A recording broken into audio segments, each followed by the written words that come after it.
Howdy folks, I'm Happy Yule Log, yieldingly yelling at yellow yams. I'm Amber. And folks, you would yell at yellow yams too if they were in your room because they're yellow. They were singing you too. I had to yell. Let's get started. Alright folks, and our first letter is titled, Am I a jerk for not giving my girlfriend my social security number so that she can run a background check on me?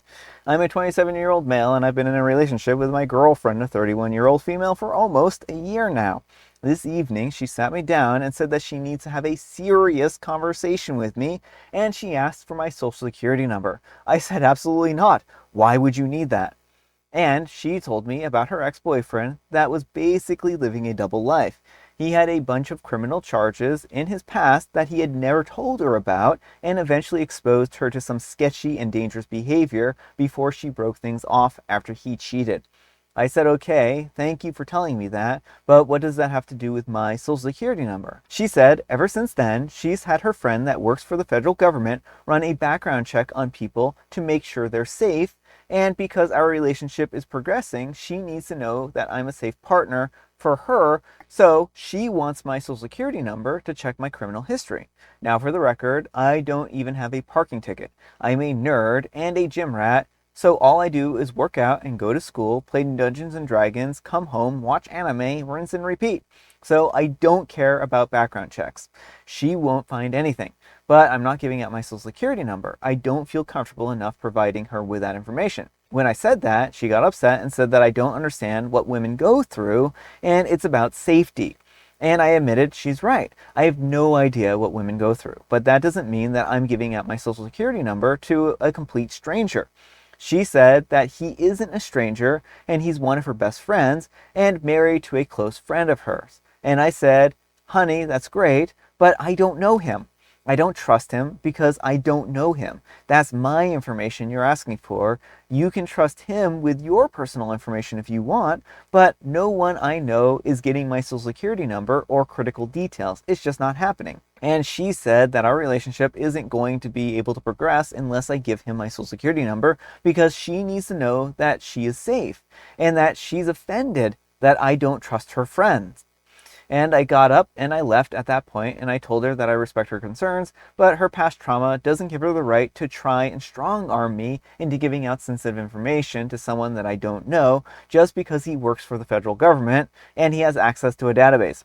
I used to work for the federal government, so I can say from experience, everyone working there isn't some wonderful person. I'm not assuming that he's a monster or anything like that, but just working for the feds doesn't prove anything to me. She called me insensitive and hasn't spoken to me since. Personally, I feel like she was gaslighting me into giving her what she wants, but I'm not sure. All right, folks, what do you think? Not the jerk, and do not give out your social security number. Well, first of all, my guess is she's probably trying to scam you. But secondly, even if she does have a friend in the government to run this by, that's illegal. He shouldn't be doing that. Well, that's what I want to know is like, is this even legal at this point in time? What is this guy, where is he in the government that he's allowed to run background checks on people at the bequest of a friend? Well, he's clearly not. He's abusing whatever background check privileges he has to help her out, if this is legit. I mean, this sounds like Leavenworth material right here. Sounds like the guy is going to go to jail for a good long time.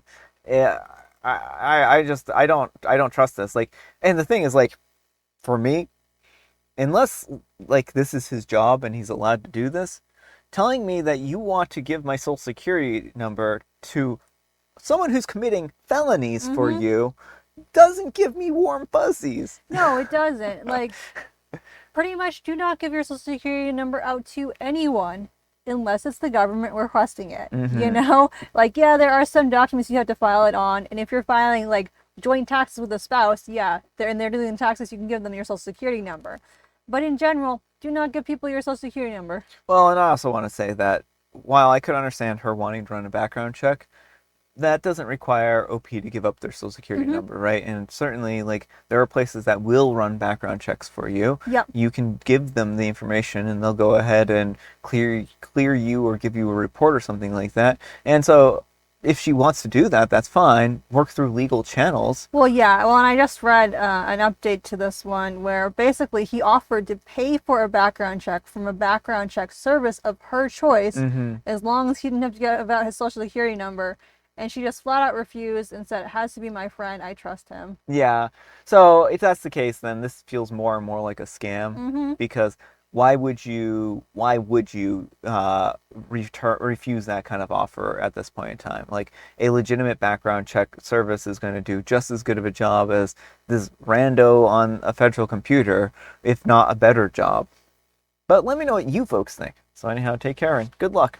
Alright folks, and our next letter is titled, Am I a Jerk for Telling My Sister That a Pregnancy Announcement Doesn't Count as a Christmas Present? I'm a 32-year-old male and my family gets together every year for Christmas for a week or so at a popular vacation spot in our state. This has been a tradition since I was a kid, and every year we do a Secret Santa exchange. Anyone over 18 is put into the pool, which helps cut down on the expenses as you only need to purchase a present for one adult instead of all the siblings, parents, aunts, uncles, etc. Kids and teens under 18 would get individual presents, but the youngest is my sister, who's a 24-year-old female, so it hasn't come up for a while.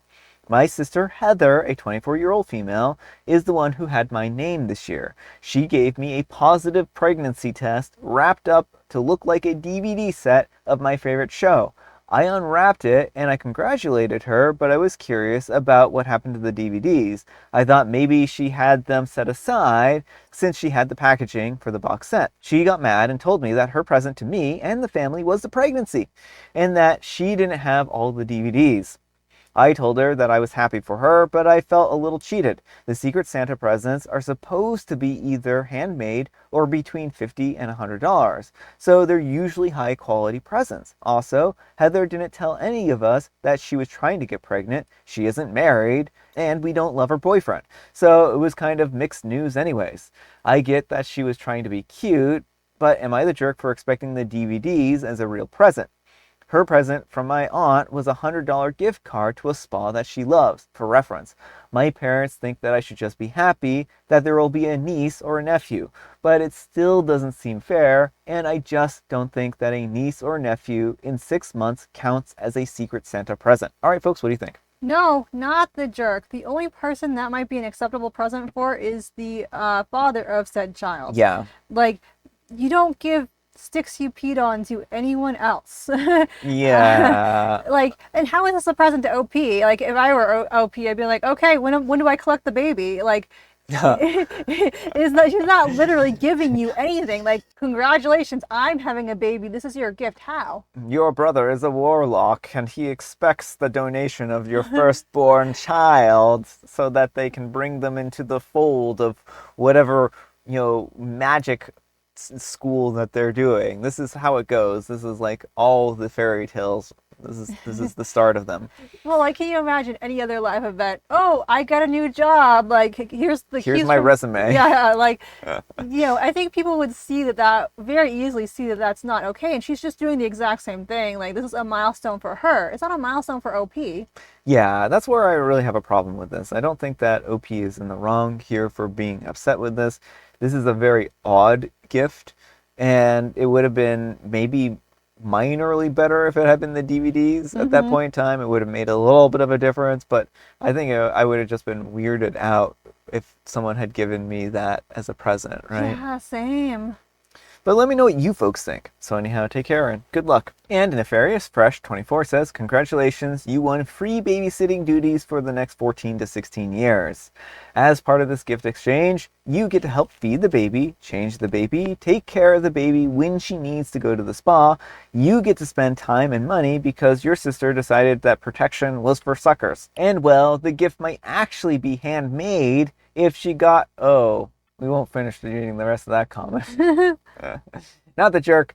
Your sister is not a very nice person. And OP replies, this genuinely made me laugh out loud. Yeah, I see a lot of babysitting in my future. Her boyfriend is a piece of garbage, and they've broken up and gotten back together like 3 times in the last few years. And SimReaper2 says, not the jerk, a gift like that is really only acceptable to her significant other. You deserved a real gift. And Icy Iris Unfading says, right? I had to do a double take. This is weird to do for anyone but an older brother. It's just ick. And Squid Squatch Nugget says, I cannot imagine my brother's reaction, to be honest. I think that he would be disgusted at first because of his sister's pee, and then think that I was just being dumb. I mean, maybe she is worried about finances at this point in time, and so she decided to think that maybe this would be a gift that people would appreciate, because it sounds like the Secret Santa was probably determined quite a while ago, and so maybe she didn't know she was pregnant before she was enrolled in the Secret Santa pool, and she just kind of panicked and didn't know what else to do. But yeah, and that may very well be the case, but she should have at least like made Opie a card or something and like explained the situation to Yeah. him. All right, folks, and our next letter is titled, I'm a 30-year-old female and my husband, a 35-year-old male, left me alone on New Year's to spend it with his ex-wife. How do I move forward? Divorce. When we got married, I was fine with him going to her house almost every single day because his 15-year-old son lives there. But the longer we are married, the more it seems like he just loves her more than me. He was driving her to and from work for the longest time and still does, I think. And I didn't even know. He explained daily absences from 10 to 11 p.m. by him spending time with his son, and I believed it. He drives her to the grocery store as well. He takes out her trash and takes care of the house by doing all of the repairs, walks her dogs, and picks up her Amazon packages for her. I knew none of this, and the only reason why I found out is by going through all of his messages, which I know is a bad thing to do, but I was so suspicious and desperate to know the truth, which I knew that he wouldn't give me. I asked before, and he just said that he was there to help her because his son lives with her. I get that, but driving to and from work, to the grocery store, getting her fast food, we live in a perfectly walkable city with a great public transportation. I don't see how playing Uber for the mom was helping her son. Cue to the new year, he asked me if it was okay if he stays with his son until 1, which seemed weird to me because I thought that he meant 1 p.m. and I said sure. I couldn't even fathom that he would just choose not to be with me. I told him that I didn't want to cook a huge meal a day prior, and he didn't hear it. Said that we would go out. A day later, when I started making the pasta for lunch, he looked at me as if I cheated on him and said that he expected me to cook something better to meet the new year with. We fought and I swallowed my pride. He never complained about the food before. I thought that he was just being moody from a lack of sleep, and made 2 huge pizzas from scratch and got us a soda. He leaves to buy champagne and doesn't come back for an hour and a half later. The store is like 5 minutes walking distance from there. I text him and I ask him if he's fine, to which he responds that he's with his son, although he skipped that part in the text. He was with his ex-wife, by extension, while I spent half the day prettying myself up and cooking so that we could spend the holiday together. We never went anywhere but our house, despite what he promised, because he was apparently too sick to drive. I was so heartbroken, I stumbled about on the street for a half hour, and then I went home and I sobbed into my pillow. He isn't home yet, and I don't really want to see him now. All of this is my heartfelt confession yesterday, and I feel like that I'm constantly competing with his ex-wife for his time, which she said is silly because he loves me and he sleeps next to me every night. I'm not sure, and it seems so silly now. I'm just so lost, and we've been trying to conceive, but now I don't want that either. How do I explain to my kid that we're daddy's second family? I'm really thinking about divorce now. Edit, I found out from the messages that for Christmas he bought her the Stanley Cup that I bought myself a month ago. I guess that thermos was for his son too, and all the accessories that he got her that I said that I wanted. FML. All right, folks, what do you think of this? Divorce him. This man clearly does not love you. You can say you love someone, but actions speak louder than words. Yeah. He is always putting OP last and lying to her to the point where OP knows that she can't get the truth out of him. If you know you cannot trust your partner and they will not give you the truth, that's not a good relationship. Well, I think her desperation to find out the truth and searching his phone was the last straw here, right? I mean, again, like, you should trust your partner and they should be able to have privacy, right? But when you suspect your partner is cheating, right, and you suspect that something's going on, there's a certain, like, if you have evidence, like, extended periods of being gone away and all kinds of other things, then it doesn't necessarily, it's a little bit of a different situation. You should probably still ask your partner to see their phone, but I don't know. Then they can delete evidence. Well, yeah. It's just like, it's a little bit of a tricky gray area in that respect. And I don't think Opie necessarily did anything wrong by looking through his phone, but I think, like, she should reflect on the fact that her trust in him is so shattered that she knew that she would never get a straight answer out of him. Yeah. And so that's kind of where I'm going with this and saying, like, she and he aren't really in the kind of relationship that she wants to be in. She wants a partner who's going to be there for her and not prioritize the second family over her. So, yeah, I think she has every right to be upset here. And I don't think that she did anything wrong. I think that she should go for a divorce, though. I think this is just the wake-up call that she needs. Mm-hmm. But let me know what you folks think. So anyhow, take care and good luck. All right, folks, it is tea time. Grab your beverages of choice. I've got some tea right here, and Amber, she has a joke. Which cephalopods love hugs? Oh, I would say octopuses because they have 8 arms. I mean, that's a good answer. Cuttlefish. Yes, cuttlefish. The cuttlefish. I got it, but only after a moment. And today is National Cuddle Day. Oh, so make sure to cuddle someone you love. It's also Epiphany, so this is the last day of our Christmas tongue twisters. Yes, it's the end. And I have Mega Mint. All right, folks, that's all the time we have for today. Thank you so much for watching. Happy Manic Monday, folks. I hope your Monday is off to a great start. Amber, we need some kind of moral advice and or guidance, and please have it on inappropriate gifts to give to people. Don't give people sticks you peed on for gifts unless you know for a fact that they will want it because they're your partner and are excited about this pregnancy. Yes. Thanks so much for watching, and we'll see you all tomorrow. Bye. Look at the yams. Look how they shine for you and all that you do. It's Mickey Mouse singing You Too, just to let you know.